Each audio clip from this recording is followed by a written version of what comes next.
ದುರ್ಗಾಮಾತೆ ತ್ರಿಪುರ ವಿಜಯಶಾಲಿಯಾಗಿರುವ ಮಹಾಮಹೇಶ್ವರಿ ನಮ್ಮ ತಾತ ಮುತ್ತಾತರ ಕಾಲಿನಿಂದಲೂ ಬಡತನವೆಂಬ ಭೂತ ನಮ್ಮ ಬೆನ್ನತ್ತಿ ಕಾಡುತ್ತಿದೆ ತಾಯಿ, ಕಾಡುತ್ತಿದೆ.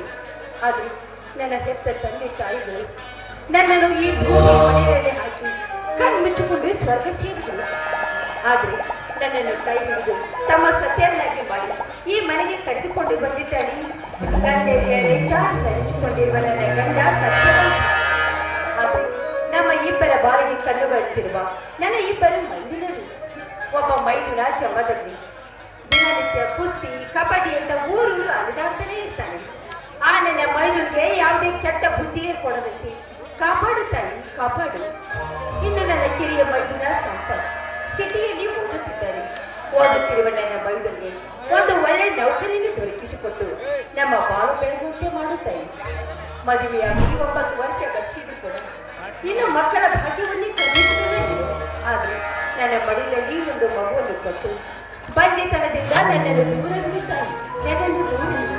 ಅದಲ್ಲದೆ ನಾವು ಎಷ್ಟೇ ಕಷ್ಟಪಟ್ಟು ದುಡಿದು ಕೂಡ ನಮ್ಮ ಪ್ರತಿಭಾವಿಗೂ ಅಡ್ಡಗುಡಿಯಾಗಿ ನಿಂತಿರುವ ಆ ದೇಸಾಯಿ ಗೌಡ ಹಾಗೂ ಪಾಟೀಲ್ ಅಂತವರ ಸೊಕ್ಕನ್ನು ಒದಗಿಸಿ ನಮ್ಮನ್ನು ರಕ್ಷಿಸುತ್ತಾರೆ, ರಕ್ಷಿಸುತ್ತಾರೆ.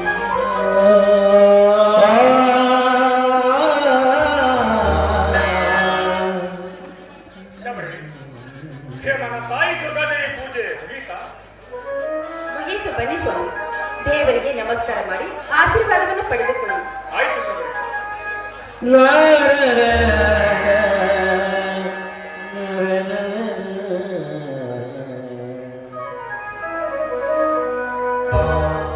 ಈ ನಮ್ಮ ದುರ್ಗಾದೇವಿ ಜಾತ್ರೆ ನಿಮಿತ್ತವಾಗಿ ಹಮ್ಮಿಕೊಂಡಿರುವ ಜೋಡೆತ್ತಿನ ಚಟ್ಟಿ ರೇಸಿಗೆಂದು ಹೋದ ನನ್ನ ತಮ್ಮ ಜಮದಗ್ನಿ ಇನ್ನೂ ಬಂದಿರುವೆ? ಇಲ್ಲ ರೀ, ಅವನು ಇನ್ನೂ ಬಂದಿಲ್ಲ. ಚಕ್ಕಡೆ ರೇಸಿನ ಸ್ಪರ್ಧೆಯನ್ನು ಮುಗಿಸಿ ಕುಸ್ತಿ ಸ್ಪರ್ಧೆಗಿಂತ ಹೋಗಿರ್ಬೇಕು ನನ್ನ ಮುದ್ದಿನ ಮೈದುನ ಜಮದಗ್ನಿ. ನನ್ನ ತಮ್ಮ ಜಮದಗ್ನಿಗೆ ಜೋಡೆತ್ತಿನ ಕುಸ್ತಿ, ಜೋಡೆತ್ತಿನ ಚಕ್ರಿ ರೇಸು, ಕಬಡ್ಡಿ, ಕುಸ್ತಿ, ಕುಣಿತವೆಂದರೆ ಅವನಿಗೆ ಚಿಕ್ಕನಿಂದಲೂ ತುಂಬಾ ಇಷ್ಟ. ಅವರ ಇಷ್ಟದಂತೆ ನಡೆಯುವುದು ಹಿರಿಯರಾದ ನಮ್ಮ ಧರ್ಮದವೇನು? ಅಲ್ಲ, ನನ್ನ ಮೈದುನ ಜಮದಗ್ನಿ ಮದುವೆ ವಯಸ್ಸಿಗೆ ಬಂದಿದ್ದಾನೆ. ಅಂದಮೇಲೆ ಅವನನ್ನು ಮದುವೆ ಮಾಡಿ ಒಂದು ಒಳ್ಳೆ ದಾರಿಗೆ ಹಚ್ತಿರೋ ಅಥವಾ ಇದೇ ರೀತಿ ಮುದ್ದು ಮಾಡುತ್ತಾ ಅವನನ್ನು ಹುಂಬನಾಗಿ ತಿರುಗಿಸ್ತಿರೋ? ನನ್ನ ತಮ್ಮಂದ್ರ ಬಾಳು ಬಂಗಾರ ಆಗೋಣ ಎನ್ನುವ ಆಸೆ ನನಗಿಲ್ಲ ಎಂದು ತಿಳಿದಿರುವೆ. ಯಾಕಂದ್ರೆ 18 ವರ್ಷ ತುಂಬಿ 19ನೇ ವಯಸ್ಸಿಗೆ ಕಾಲಿಡುತ್ತಿರುವ ನನ್ನ ತಮ್ಮ ಜಮದಗ್ನಿಗೆ ಈ ಸಲ ಸುಗ್ಗಿ ಹಬ್ಬ ಮುಗಿಸಿ ಎಲ್ಲಿಯಾದ್ರೂ ಒಂದು ಒಳ್ಳೆ ಮನೆತನ ಕನ್ಯಾ ನೋಡಿ ಜಮದಗ್ನಿಗೆ ಮದುವೆ ಮಾಡಿದರೆ ಅನ್ನದಾಗಿ ಹುಟ್ಟಿದ ನನ್ನ ತಲೆ ಮೇಗಿನ ಭಾರ ಕಡಿಮೆ ಆಗುತ್ತದೆ. ಹೌದು, ಜಮದಗ್ನಿ ಹಾಗೂ ಸಂಪತ್ ಇಬ್ರು ಮದುವೆ ವಯಸ್ಸಿಗೆ ಬಂದಿದ್ದಾರೆ. ಅವರ ಮದುವೆಯನ್ನು ಮಾಡಬೇಕಾಗಿರುವುದು ನಮ್ಮ ಕರ್ತವ್ಯ. ಅದಲ್ಲದೆ ಅವರ ಇಬ್ಬರ ಮದುವೆಯನ್ನು ಮಾಡಿದ್ರೆ ನಮ್ಮ ಜನ್ಮ ಕೂಡ ಸಾರ್ಥಕವಾಗುತ್ತೆ. ನನ್ನ ಮನದಲ್ಲಿ ಒಂದು ಸಂಶಯ ಉಂಟಾಗತೊಡಗಿದೆಯಲ್ಲ? ಏನ್ರಿ ಅದು? ಅಲ್ಲರಿ, ನಿಮ್ಮ ಮನದಲ್ಲಿ ಉಂಟಾಗಿರುವ ಸಂಶಯ ಯಾವುದು ಅಂತ ನನ್ನ ಮುಂದೆ ಹೇಳದಿಲ್ವಿ? ಏನು ಮಾತನಾಡ್ತೇವೆ ಶಬರಿ? ಗಂಡ ಹೆಂಡತಿಯರೆಂದರೆ ಸಂಸಾರ ಎರಡು ಮೇಲಾಗಿ ಸತಿಪತಿಗಳನ್ನು ಇಬ್ಬರು ಜೋಡೆತ್ತಿನ ಬಂಡಿಯ ಕಾಲುವೆ, ಅದರಲ್ಲಿ ಒಂದು ಹಾನಿ ಕಳಿಸಿದರೆ ಆ ಬಂಡೆ ಮುಂದೆ ಸಾಗಲಾರದು.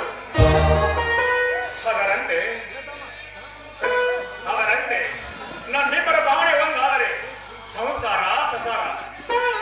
ನನ್ನ ಮನದಲ್ಲಿರುವ ಉಂಟಾದ ಸಮಸ್ಯೆಯನ್ನು ನಿನ್ನ ಮುಂದೆ ಹೇಳದೆ ಮತ್ತಾರ ಮುಂದೆ ಹೇಳದೆ ಹೊಚ್ಚೆ. ಏನು ವಿಷಯ ಅಂತ ಹೇಳಿ. ನೋಡು ಶಬರಿ, ನಮಗಂತೂ ಮದುವೆಯಾಗಿ ಎಷ್ಟು ದಿವಸ ಕಳೆದರೂ ಮಕ್ಕಳಾಗಲಿಲ್ಲ. ಮುಂದೇನು ನಮಗೆ ಇದೇ ತರ ಮಕ್ಕಳಾಗದಿದ್ದರೆ ಜಮದಗ್ನಿ ಮತ್ತು ಸಂಪತ್ ನಮ್ಮನಿಬ್ಬರನ್ನು ಚೆನ್ನಾಗಿ ನೋಡಿಕೊಂಡು ಜೋಪಾನ ಮಾಡಬಹುದು. ನೀವು 4 ಜನರಿಗೆ ಬುದ್ಧಿವಾದವನ್ನು ಬಿಡುವಂತರು. ನಿಮ್ಮಂಥವರ ಮನಸ್ಸಿನಲ್ಲಿ ಈ ರೀತಿ ಯಾವತ್ತಿದ್ರೂ ಸಂಶಯಕ್ಕೆ ಆಸ್ಪದ ಕೊಡಬಾರ್ದು ರೀ, ಕೊಡಬಾರ್ದು. ನನ್ನ ಇಬ್ಬರ ಮೈದುನರನ್ನು, ನನ್ನ ಮೈದುನರನ್ನು ನನ್ನ ಹೊಟ್ಟೆಯಲ್ಲಿ ಹುಟ್ಟಿದ ಮಕ್ಕಳಿಗಿಂತಲೂ ಅವರನ್ನು ಹೆಚ್ಚಾಗಿ ಜೋಪಾನ ಮಾಡಿದ್ದೇನೆ. ಅದಲ್ಲದೆ ಅವರಿಗೆ ನನ್ನ ಕೈ ತುತ್ತನ್ನು ಯಾವತ್ತಿದ್ರೂ ನಮಗೆ ಕೇಡು ಬಗೆಯುವುದಕ್ಕೆ ಸಾಧ್ಯವೇ ಇಲ್ಲ. ಆ ನಿನ್ನ ನಂಬಿಕೆ ಸುಳ್ಳಾಗಿ ಒಂದು ವೇಳೆ ಕೇಳು ಬೆಳೆದರೆ ಒಬ್ಬ ತಾಯಿಯಾದಳು ಒಂದು ಮಗುವನ್ನು 9 ತಿಂಗಳು ತನ್ನ ಗರ್ಭದಲ್ಲಿ ಇರಿಸಿಕೊಂಡು ಅದನ್ನು ಬಚ್ಚಿಟ್ಟುಕೊಂಡು ಜೋಪಾನ ಮಾಡ್ತಾಳೆ.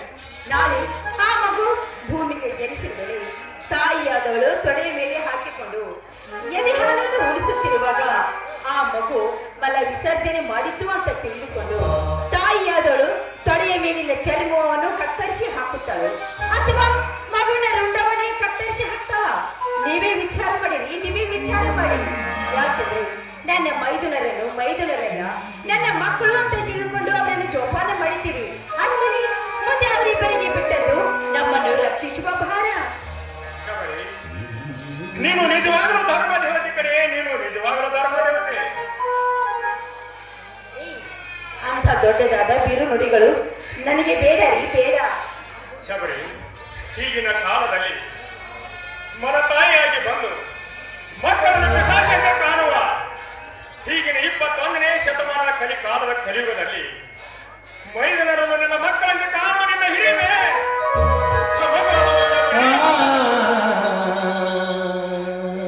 ನೀನು ಮೈದನರ ಮೇಲೆ ಎಷ್ಟೊಂದು ಪ್ರೀತಿ ಇಟ್ಟಿರುವೆಂದು ಪರೀಕ್ಷಿಸಲು ಈ ತರ ಮಾತನಾಡಿದೆ. ನನ್ನ ತಮ್ಮಂದಿರು ಸಹ ಬುದ್ಧಿವಂತರು, ಮೇಲಾಗಿ ವಿದ್ಯಾವಂತರು. ಅವರೆಂದಿಗೂ ನಮಗೆ ವಿರೋಧಿಗಳಾಗಲಾರರು ಶಬರಿ, ವಿರೋಧಿಗಳಾಗಲಾರರು. ಯಾವತ್ತಿದ್ರು ನೀವು ತಮಾಷೆಯ ಮಾತೇ ಆಯ್ತಲ್ಲ. ಗೊತ್ತಾಯ್ತು, ಒಳಗಡೆ ಹೋಗಿ ಊಟ ಮಾಡಿದ್ರಿ. ಶಬರಿ ಬಾಯ್. ಏನ್ರಿ? ಊಟಕ್ಕಿಂತ ಮೊದಲು ನನಗೇನಾದರೂ ನಿನ್ನ ಸಿಹಿಚ್ಚು ಮಾಡಿದ ರಸದೂಟ ಹೋಗ್ರಿ. ಏನ್ರಿ ಇದು? ಇಂಥ ಸಮಯದಲ್ಲೂ ಕೂಡ ನಿಮ್ಗೆ ಹಾಡಿನ ಆಸೆನಾ? ಒಲ್ಲ ಶಬರಿ, ಸತಿಪತಿಗಳು ಇಬ್ಬರು ಪ್ರೇಮ ಸಲ್ಲಾಪದ ಹೊರ ನಾಟ್ಯದ ಬಡಿದಾಟ. ನಿಮ್ಮ ಮಾತನ್ನು ಕೇಳ್ತಾ ಇದ್ರಿ ನನಗೆ ತುಂಬಾ ನಾಚಿಕೆ ಆಗುತ್ತೀರಿ. ನಾಚಿಕೆ ಪಡೆದ ನಾನು ನಿಮ್ಗೆ ಪ್ರಸಾದ ಕೊಡಿದ್ರೆ ಮರ್ತು ಬಿಟ್ಟಿದ್ದೆ. ಸ್ವಲ್ಪ ಇರಿ, ಪ್ರಸಾದ ಹೋಗಿ ಬಾ.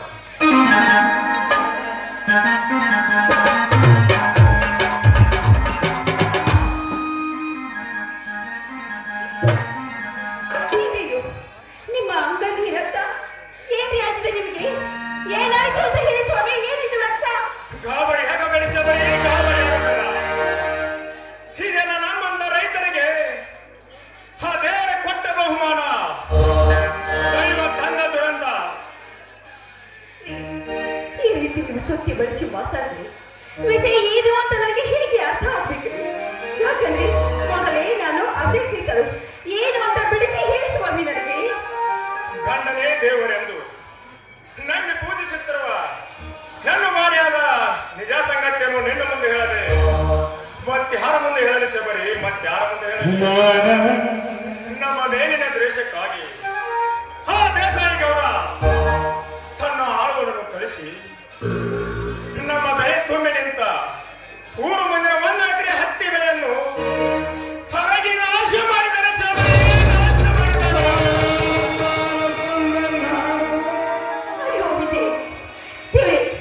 ಯಾಕಪ್ಪ, ಯಾಕೆ ಈ ರೀತಿ ನಮ್ಮ ರೈತರ ಬಾರಿಗೆ ಕಷ್ಟವನ್ನು ಕೊಡುತ್ತಿದ್ದೀರಿ? ನಮ್ಮಿಂದ ಆಗಿರುವ ತಪ್ಪಾದರೂ ಏನು ತಂದೆ, ಏನು ಸುರಿಸಿದರು ಶಬರಿ ನಿನ್ನ ಕಣ್ಣೀರಿನ ಸಾಗರವನ್ನು. ನಮ್ಮಂತ ಬಡ ರೈತರ ಕಣ್ಣೀರಿಗೆ ಕರಗಿ ಸಣ್ಣಾಗಲರು ಆಡಿನ ದೇವರು. ಶ್ರೀಮಂತರು ಹರಿಸುವ ಹಣದ ಸಾಗರಕ್ಕೆ ಸಾಗಿ ಶರಣೆನ್ನುತ್ತಾನೆ ಆಡಿನ ಕಣ್ಣು ದೇವರು. ಆ ದೇಸಾಯಿ ಗೌಡ ಮಾಡುವ ತಪ್ಪಿಗೋಸ್ಕರವಾಗಿ ದೇವರಿಗೆ ಈ ರೀತಿಯೆಲ್ಲ ನಿಂದಿಸಿ ಮಾತಾಡಬೇಡ್ರಿ ನೀವು. ಅದನ್ನೆಲ್ಲ ಆಯ್ತು, ಹೊತ್ತಾಯ್ತು, ಒಳಗಡೆ ಹೋಗಿ ಊಟ ಮಾಡಿದ್ರಿ. ಸಮಾಧಾನ ಹೇಗೆ ಸಮಾಧಾನ ಮಾಡಿಕೊಳ್ಳಲಿ ಶಬರಿ, ಹೇಗೆ ಸಮಾಧಾನ ಮಾಡಿಕೊಳ್ಳಲಿ? ಈಶ್ವರ ಬರುವ ಹತ್ತಿ ಬೆಲೆಯಲ್ಲಿ ನನ್ನ ತಮ್ಮ ಜಮಲಗ್ನಿಗೆ ಮದುವೆ ಮಾಡಿ ಇನ್ನೊಬ್ಬ ಸಹೋದರನಾದ ಸಂಪತ್ತನ್ನು ಓದ ಮುಗಿದ ಮೇಲೆ ಅವನಿಗೆ ಯಾವುದಾದ್ರೂ ಒಂದು ಒಳ್ಳೆಯ ನೌಕರಿ ಹಚ್ಚಬೇಕೆಂದು ಅಪಾರ ನಂಬಿಕೆ ಇಟ್ಟುಕೊಂಡಿದ್ದೇನೆ ಶಬರಿ, ಅಪಾರ ನಂಬಿಕೆ ಇಟ್ಟುಕೊಂಡಿದ್ದೇನೆ. ಈ ಬಡ ರೈತನಾದ ಸತ್ಯವಂತನ ಕನಸು ನುಚ್ಚದವರಾಗಿ ಹೋಯಿತು ಶಬರಿ.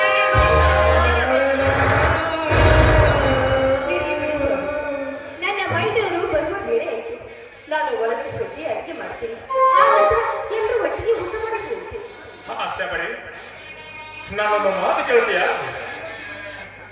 ಒಂದೇ ಕಿಶೋರ್, ನೀವು 100 ಮಾತು ಹೇಳಿದ್ರು ಕೂಡ ಖಂಡಿತವಾಗ್ಲೂ ನಾನು ನಡೆಸ್ಕೊಡ್ತೀನಿ. ಹೇಳಿ ಅದೇನು ಅಂತ. ನಮ್ಮ ಊರ ಮುಂದಿನ ಹತ್ತಿ ಬೆಳೆಯನ್ನು ಹರಿಗೆ ನಾಶ ಮಾಡಿದ್ದೇನೆ ಮತ್ತು ನನ್ನ ಕೈ ಸುಟ್ಟ ವಿಷಯ ಗಂಡು ಗನಿಗಳಾದ ನನ್ನ ತಮ್ಮನ ಮುಂದೆ ಈ ವಿಷಯ ತಿಳಿಸುವುದು ಬೇಡ ಸಬರಿ, ಬೇಡ. ಮುಂದೆ ಸಮಯ ಒದಗಿ ಬಂದಾಗ ನಾವೇ ತಿಳಿಸಿದ್ರಾಯ್ತು. ಆಯ್ತು, ನಿಮ್ಮ ಈ ಪ್ರಕೃತಿಯ ಮಾತಿನಂತೆ ಯಾವ ಕಾಲಕ್ಕೂ ಈ ವಿಷಯವನ್ನು ನನ್ನ ಮೈದವರೆಗೆ ನಾನು ತಿಳಿಸುವುದಿಲ್ಲ.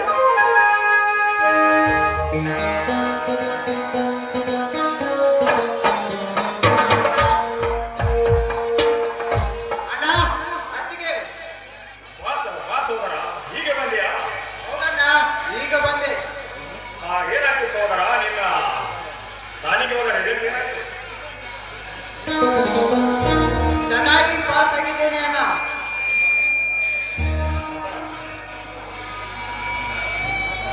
ದೇವತಾ ಪುರುಷವೆಂತಿರುವ ನಿನ್ನಂತ ಅಣ್ಣ, ಧರ್ಮ ದೇವತೆ ಅಂತಿರುವ ನನ್ನ ಅತ್ತಿಗೆ, ನಿಮ್ಮಿಬ್ಬರ ಆಶಯದಂತೆ ಹಿಂದಿನ ರಿಸಲ್ಟ್ ಅಂತೆ ಈ ಸಲ ಧಾರವಾಡ ಯೂನಿವರ್ಸಿಟಿ ಕಾಲೇಜಿಗೆ ಪ್ರಥಮ ಸ್ಥಾನ ಪಡೆದು ಸಿಟಿಎಸ್ ಮುಗಿಸಿ ಶಿಕ್ಷಕನಾಗುವ ಎಲ್ಲ ಅರ್ಹತೆ ಪಡೆದು ಶಿವಪಾರ್ವತಿ ಅಂತಿರುವ ನಿಮ್ಮಿಬ್ಬರು ನಿಂತಿರುವೆ. ಆಶೀರ್ವದಿಸಿ ಅಣ್ಣ.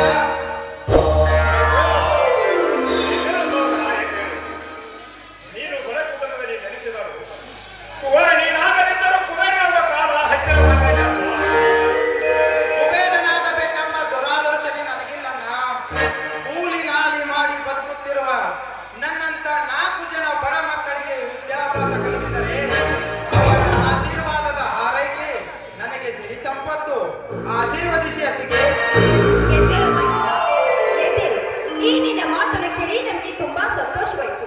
ನಿನ್ನನ್ನು ಓದಿಸಿದ್ದಕ್ಕೂ ನಮ್ಮ ಜಗಳ ಸಾರ್ಥಕವಾಯಿತು. ಇರಲಿ ಅತ್ತಿಗೆ, ಅಣ್ಣನ ಮುಖ ಇದೆಯಕ್ಕೋ ಕಂದಿ ಕಂಪಾಗಿದೆ. ಯಾಕಣ್ಣ, ಮೈಯಲ್ಲಿ ಹುಷಾರಿಲ್ವಾ? ಹುಷಾರಾಗಿದ್ದೀನಿ ಅಪ್ಪ. ಬಿಸಿಲಿನಲ್ಲಿ ಈಗ ತಾನೇ ಹೊಡೆದ ಕೆಲಸ ಮಾಡಿ ಬಂದಿದ್ದೇನೆ, ಅದಕ್ಕೆ ಸ್ವಲ್ಪ ಮುಖ ಸಪ್ಪಾಗಿದೆ ಅಷ್ಟೇ. ಹೀಗೋ? ಹಾಗಾದರೆ ಸೇರಿಗಾಗಿ ಸಿಡಿಗದ್ದ ಶಿವನಾಗ ತಿಳಿ ಹೊಕ್ಕ ಪೊಂಡವಲಿ ಹೂವ ಹಚ್ಚಿದ ಕುಂಕುಮ ಈ ನಾಟಕದ ನಾಯಕನಾದ ನನ್ನ ಜಮದಗ್ನಿಯಲ್ಲಿ ಅಗ್ನಿ ಜಮದಗ್ನಿ. ಕೂಗಿದವರ ಕೂಗಿನಲ್ಲಿ ಕರೆದವರ ಕಣ್ಮುಂದೆ ಹನುಮಾನ್ ಅವತಾರದ ನನ್ನ ಮೈದುನ ಜಮದಗ್ನಿ ಬಂದೇ ಬಿಟ್ಟ.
ದುರ್ಗವ್ವ ದ್ಯಾಮವ್ವ ಕರಿಯವ್ವನ ಪಾದಕ್ಕ ಅಂಟು ಬಿದ್ದು ಮನಿ ಒಟ್ಟಿ ನಮಸ್ಕರಿಸಿ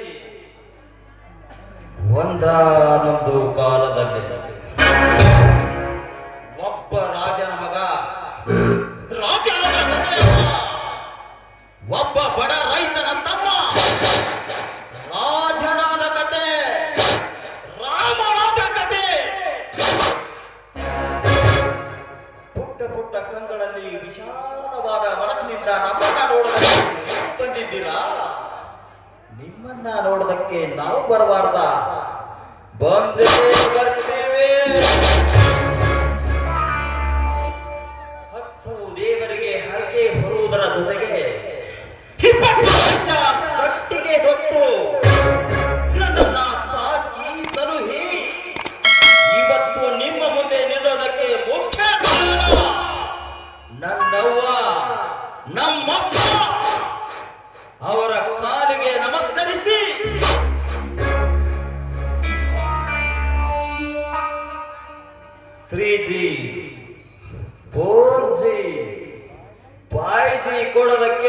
ಸಾಕಷ್ಟು ಸಂಪತ್ತಿನಲ್ಲಿದ್ದಾವೆ. ಹೊಟ್ಟೆಗೆ ಗಂಜಿಯನ್ನು ಊಟ ಮಾಡೋದಕ್ಕೆ ಒಂದೇ ಮನೆಯಿರೋದು. ಅದು ನನ್ನ ರೈತ ದೇವರು ನಂಬಿ ಅವರಿಗೆ ನನ್ನ ಹೃದಯ ಪೂರ್ವಕ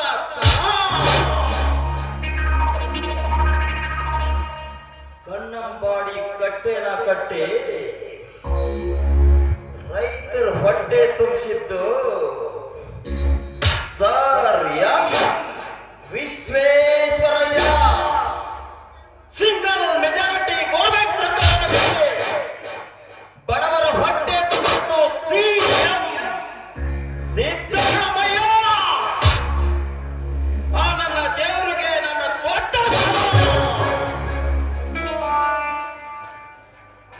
ಕತ್ತಿ ಹಿಡಿದು ಸಾಮ್ರಾಜ್ಯ ಗೆದ್ದವರು ಹಲವರು, ಪೆನ್ ಹಿಡಿದು ವಿಶ್ವ ಗೆದ್ದವರು ನಮ್ಮಪ್ಪ ಬಾಬಾ ಸಾಹೇಬರು. ಜೈ ಭೀಮ್. ಇದು ನನ್ನ ತಮ್ಮನಾದ ಶ್ರೀಶೈಲ್ ಗೋವಿಂದ್ ಗಸ್ತಿ ಪೈಲ್ವಾನ್ಗಳಿಗೆಲ್ಲ ನನ್ನ ಭೀಮಣ್ಣ ಭೀಮಣ್ಣ ಮಗನಾದ ಉಮೇಶ್ ಶಿವಪ್ಪ ಮೈತ್ರಿ ಅವರ ಸ್ಮರಣ. ಇದು ಹುತ್ತದಲ್ಲಿ ಕೈ ಎಟ್ಟ ಮೊತ್ತ ಇದೆ. ಇವರೇ ನಮ್ಮ ಅಣ್ಣ ಅತ್ತಿಗೆ.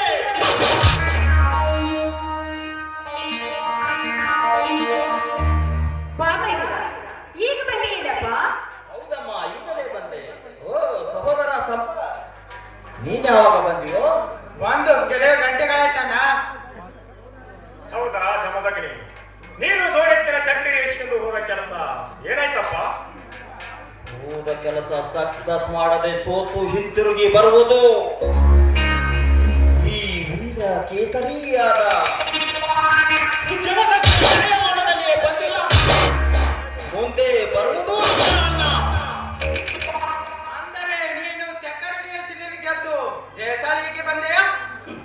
ಗೆದ್ದು ಜಯಶಾಲಿಯಾಗಿ ಬರೋದ್ರೊಳಗೆ ಸಂದೇಹವೇ ಇಲ್ಲ. ಅಮ್ಮ ದುರ್ಗಮ್ಮ ದೇವಿ ಜಾತ್ರೆಯ ನಿಮಿತ್ತವಾಗಿ ಏರ್ಪಡಿಸಿದ ಜೋಡೆತ್ತಿನ ಚಕ್ಕಡಿ ರೇಸಿನಲ್ಲಿ ನಾವೇಶಿದ ನನ್ನ 2 ಎತ್ತುಗಳು ಸುತ್ತೇಳು ಹಳ್ಳಿಗೆ ಅರಸ ನೆನೆಸಿಕೊಂಡಿರೋ ಈ ಊರ ದೇಸಾಯಿ ಎತ್ತುಗಳನ್ನ ಸೋಲಿಸಿ ಕಡೆ ಗೆದ್ದು ಆಶೀರ್ವದಿಸಿ.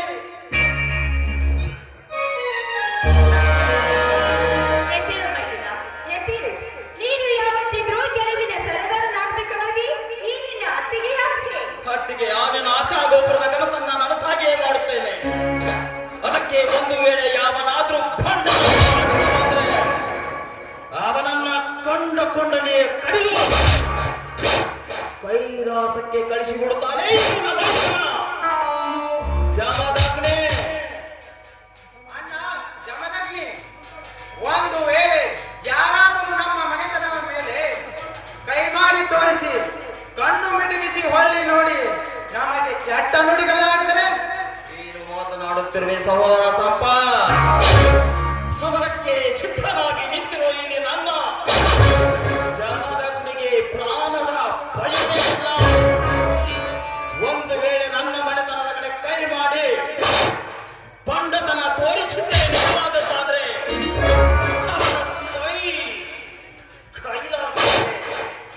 ಅವನ ಕಣ್ಣುಗಳನ್ನ ಕಿತ್ತು ಕೋಳಿಗಳಿಗೆ ಹಾಕ್ತೀನಿ.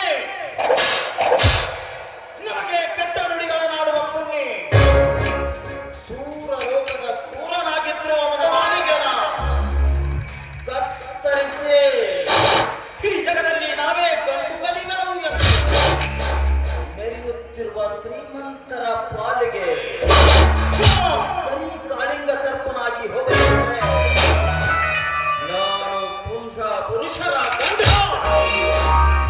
ಜಮದಗ್ನಿನೇ ಅಲ್ಲ. ತಮ್ಮ ಸಹೋದರ, ಒಂದು ವೇಳೆ ನಮ್ಮ 3 ಒಕ್ಕಟ್ಟನ್ನು ಮುರಿದು ನಮ್ಮ ಮನೆ ವಶನ ಮಾಡಬೇಕೆಂದು ಪಣ ತೊಟ್ಟು ನಿಂತಿರುವ ಆ ದೇಸಾಯಿಗೌಡನ ಕೈ ಮುಚ್ಚನೆ ಸಿಕ್ಕು ಸುಂದರವಾದ ಮನೆತನ ಒಡೆದು ನುಚ್ಚು ನೂರಾಗುತ್ತದೆ ಏನೋ ನನ್ನ ಮನೆ ಕೊರಗುತ್ತದೆ ಸಹೋದರ, ನನ್ನ ಮನೆ ಕೊರಗುತ್ತದೆ.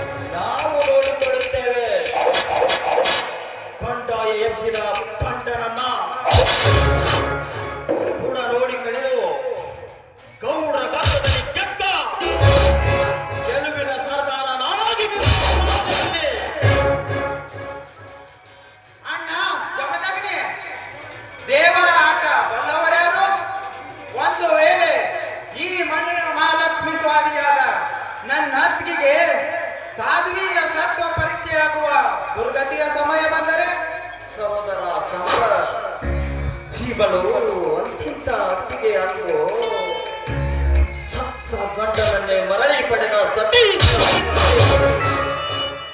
ರೆಡ್ಡಿ ಕುಲದ ನಿವಾರಣಿಯಾದ ಈ ನನ್ನ ಅತ್ತಿಗೆಗೆ ಒಂದು ವೇಳೆ ಸಾಧುವಿಯ ಸತ್ವ ಪರೀಕ್ಷೆ ನಡೆದರೆ ಸತ್ತ ಗಿರಿಯ ಶಿಖರವನ್ನೇ ಸಾಗಿ ಸರ್ಪದ ಹುತ್ತದಲ್ಲಿ ಕೈ ಇಟ್ಟುವರಿಗೆ ಹುತ್ತದಲ್ಲಿ ಕೈ ಇಟ್ಟ ಮುತ್ತೈದೆಯಾಗಿ ಮಾಡುತ್ತಾಳೆ ನನ್ನ ಅತ್ತಿಗೆ. ನೀನು ನನ್ನ ಮೇಲೆ ಇಟ್ಟಿರುವ ಪ್ರೀತಿ ವಿಶ್ವಾಸ ನಂಬಿಕೆಗೆ ನಾನು ಯಾವತ್ತಿದ್ರೂ ದ್ರೋಹ ಮಾಡೋದಿಲ್ಲಪ್ಪ. ಗೊತ್ತಾಯ್ತು, ಎಲ್ಲರೂ ಸೇರಿ ಊಟ ಮಾಡುತ್ತೇನೆ. ಅತ್ತಿಗೆ, ಈ ಸಂತೋಷದ ಸಮಯದಲ್ಲಿ ರೇಷನಲ್ಲಿ ಗೆದ್ದು ಬಂದ ಬಹುಮಾನವನ್ನ ಅಣ್ಣನಿಗೆ ಕೊಡುವುದನ್ನು ಮರೆತೇ ಬಿಟ್ಟಿದ್ದೇನೆ. ಅಣ್ಣ, ತೆಗೆದುಕೊಳ್ಳಿ ಈ ಸಲದ ಬಹುಮಾನವನ್ನ. ಸೋದರ ನನ್ನ ಕೈಯಲ್ಲಿ ಬೇಡಪ್ಪ, ಅಲ್ಲೇ ದೇವರ ಮುಂದೆ ಇಟ್ಟು ಬಿಡಪ್ಪ, ಇಟ್ಟುಕೋ. ಅಣ್ಣ, ಈ ನಿನ್ನ ತಮ್ಮ ಜಮದಗ್ನಿ ಜೋಡು ಎತ್ತಿನ ರೇಷನಲ್ಲಿ ಗೆದ್ದು ಬಂದದ್ದು ನನಗೆ ಸಂತೋಷನೇ ಇದೆ. ಸಂತೋಷವಿಲ್ಲಂದು ಯಾವ ಮನಸ್ಸಿನಿಂದ ಹೇಳಲೆಪ್ಪ, ಯಾವ ಮನಸ್ಸಿನಿಂದ ಹೇಳಲೆ? ನನಗೆ ತುಂಬಾ ಸಂತೋಷವಿದೆಯಪ್ಪ, ತುಂಬಾ ಸಂತೋಷವಿದೆ. ಆದರೆ ಎನ್ನುವ ನಿಟ್ಟೂಸಿನ ಮಾತೆ ಕಣ್ಣ ತೆಗೆದುಕೋ ಅಣ್ಣ ಜಮದಗ್ನಿ ತಂದಿರೋ ಬಹುಮಾನವನ್ನು. ಯಾವ ಕೈನ ತೆಗೆದುಕೊಳ್ಳಲೆಪ್ಪ, ಯಾವ ಕೈನ ತೆಗೆದುಕೊಳ್ಳಲಿ?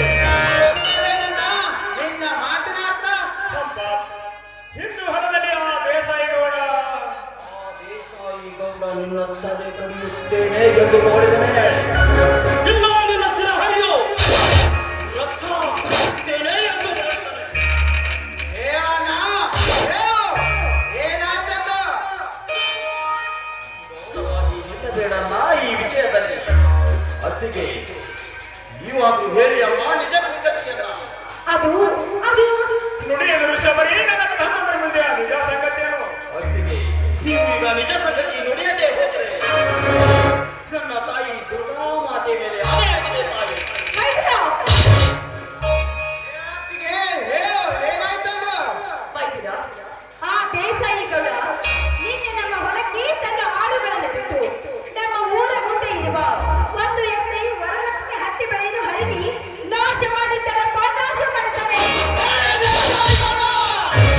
ಅಷ್ಟೇ ಅಲ್ಲ ಮೈದುನ, ಅದನ್ನು ತಡೆಯಲು ಹೋಗಿರುವ ನಿನ್ನ ಅಣ್ಣನ ಕೈಗಳಿಗೆ ಟ್ರ್ಯಾಕ್ಟರ್ ಸೈಲೆನ್ಸರ್ ಪೈಪ್ ಹಚ್ಚಿ ಸುಟ್ಟು ಹಾಕಿ ಬಿಟ್ಟಿದ್ದಾನೆ ಪಾಪಿಗೌಡ.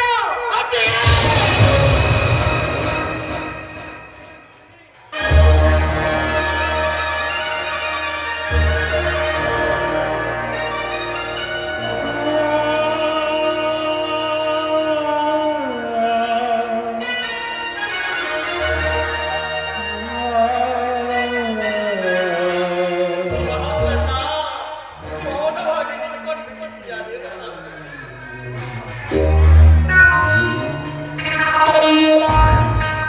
ಹೇ ಮಗನೇ ದೇಸಾಯಿ ಗೌಡ, ನಾನಿಲ್ಲದ ಸಮಯ ಸಾಧಿಸಿ ನನ್ನವರ ನಾಶ ಮಾಡಿದರೆ ಸೂಕ್ಷ್ಮಳೆ ಮಗನೇ. ಏನು ಸೋದರ? ಮುಂದೆ ಸಮಯ ಬಂದಾಗ ವಿಚಾರಿಸಲಾಯಿತು. ನೀನು ಸ್ವಲ್ಪ ಸಮಾಧಾನ ತೆಗೆದುಕೊಳ್ಳಪ್ಪ, ಸಮಾಧಾನ ತೆಗೆದುಕೋ. ಹೇಗೆ ಸಮಾಧಾನ ತಂದುಕೊಳ್ಳಲಿ?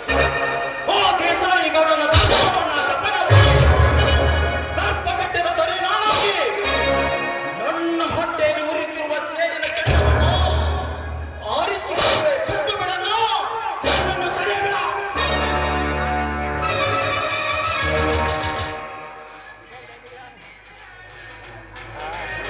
ಮೈದಿನ ಬಾರಪ್ಪ, ಸಿಟ್ಟು ಸುಟ್ಟಿತು, ಶಾಂತಿ ಮಟ್ಟಿತು, ಸೇಡು ಬಾಳಿ ಬಂದು ಕೇಳಿದಂತೆ ಈ ನಿನ್ನ ಅವತಾರವನ್ನು ನೋಡಿದ್ರೆ ಯಾಕೋ ನನಗೆ ತುಂಬಾ ಭಯವಾಗ್ತಾ ಇದೆಯಪ್ಪ. ಅತ್ತಿಗೆ, ಹಿಂಡು ಕುರಿಗಳ ಹಾಲು ಕುಡಿದು ಗಂಡು ಒಳ್ಳೆ ಗಾಯನವಂತ ತುಂಡ ಪ್ರಚಂಡ ನಿನ್ನ ಮೈದುನ ಜಮದಗ್ನಿ ಜೀವಂತವಾಗಿರುವಾಗ ನಿನಗೆ ಭಯ ಭಯದ ಭೀತಿಯನ್ನೇ ಹರಿದು ಬಂದು ತರುತ್ತೇನೆಯೋ ದೇಸಾಯಿ ಗೌಡನ ದೇಹವನ್ನು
ಕುಡಿಸುತ್ತಿ ಕಟ್ಟಿ ಹಾಕಿ ಏಡಿಯನ್ನಾಗಿ ಮಾಡಬೇಡ. ಈ ನಿನ್ನ ಮೈದನ ಜಮದಗ್ನಿಯನ್ನ ಸಹೋದರ ಸಮರಗ್ನಿ ಸಂಪತ್, ಇಂದು ನಿಮ್ಮ ಅತ್ತಿಗೆರ ಮದುವೆಯಾಗಿ 8 ವರ್ಷ ಗತಿಸಿ 9ನೇ ವರ್ಷಕ್ಕೆ ಕಾಲಿಡುತ್ತಿರುವ ಶುಭದಿನ. ನಿಮ್ಮ ಅತ್ತಿಗೆ ಬಿಸಿ ಬಿಸಿಯಾಗಿ ಅಡುಗೆ ಮಾಡಿದ್ದಾರೆ. ಶಾವಿಗೆ ಪಾಯಸ, ಹೋಳಿಗೆ, ತುಪ್ಪ ಎಲ್ಲವನ್ನು ಮಾಡಿದ್ದಾಳೆ. ಬನ್ನಿ ಎಲ್ಲರೂ ಸರಿ ಊಟ ಮಾಡೋಣ. ಅಣ್ಣ ಅತ್ತಿಗೆ ನಿಮ್ಮಿಬ್ಬರ ಮದುವೆಯಾಗಿ 9ನೇ ವರ್ಷಕ್ಕೆ ಕಾಲಿಡುತ್ತಿರುವುದು. ಈ ಶುಭ ದಿನವನ್ನು ನಾವೆಲ್ಲರೂ ಸಂತೋಷದಿಂದ ಹಾಡಿ ಕುಣಿದು ಹಂಚಿಕೊಳ್ಳೋಣ. ಆಮೇಲೆ ಆ